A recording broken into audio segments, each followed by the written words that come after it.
our last example is example 3. And what we want to do is we want to solve, again, this quadratic equation. So we have x squared minus 18x is equal to negative 56.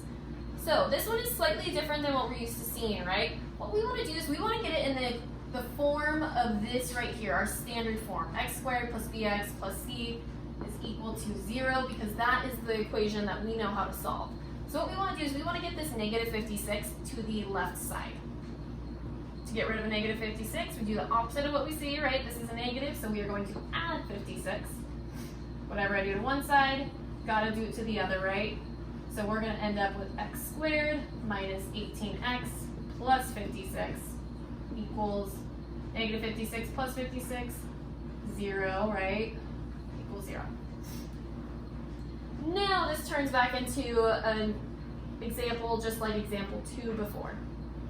So again, what we want to do is we want to look at our b and our c, right? So our b is the one in front of the x, negative 18. That's what we want to put on the bottom of our x chart over here. And we are looking for two numbers that add to negative 18. And then we also have our c term, which is the constant at the end. This time it's a plus 56, so we are looking for two numbers that multiply to be positive 56. Again, let's go ahead, let's list our different factors of 56 over here. So what two numbers multiply to be our c?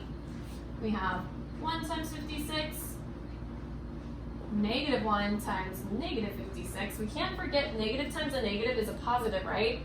So we can't forget those ones as well. We also have 2 times 28, the opposite, negative 2 times negative 28.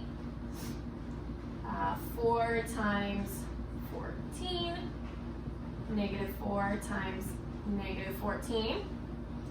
And finally, we also have, let's see, 7 times 8 as well, right? 7 times 8, or negative 7 times negative 8.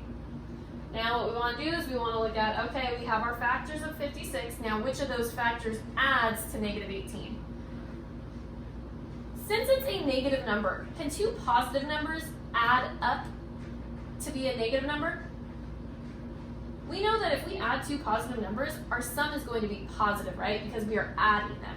So we can actually cross out all of our positive factors because we know a positive plus a positive is not going to be a negative 18. So we can automatically get rid of those just by eliminating them because it doesn't make sense. So now let's look at, okay, what about the rest of them? What is negative 1 plus a negative 56? We have negative 57. Negative 2 plus a negative 28 is a negative 30. Negative 4 plus a negative 14 is a negative 18. Okay, hold on, we can stop, right? That is what we were looking for. We were looking for negative 18. So that is the one that we are going to use. Those are our factors. We know that our two factors are negative 4 and negative 14. So let's go ahead and list those out right there. Negative 4 and negative 14. Again, we want to check, does negative 4 times negative 14 equal positive 56? Yes, because a negative times a negative is a positive, right? So we have negative 4 times negative 14 is 56. And we also want to look at, does negative 4 plus negative 14 equal negative 18? Yes, again, it does, right? So this one checks out, this one checks out. We know we are good with our factors. So we're going to rewrite it. We have x, since it's a negative 4, it's going to be minus 4 times x minus 14.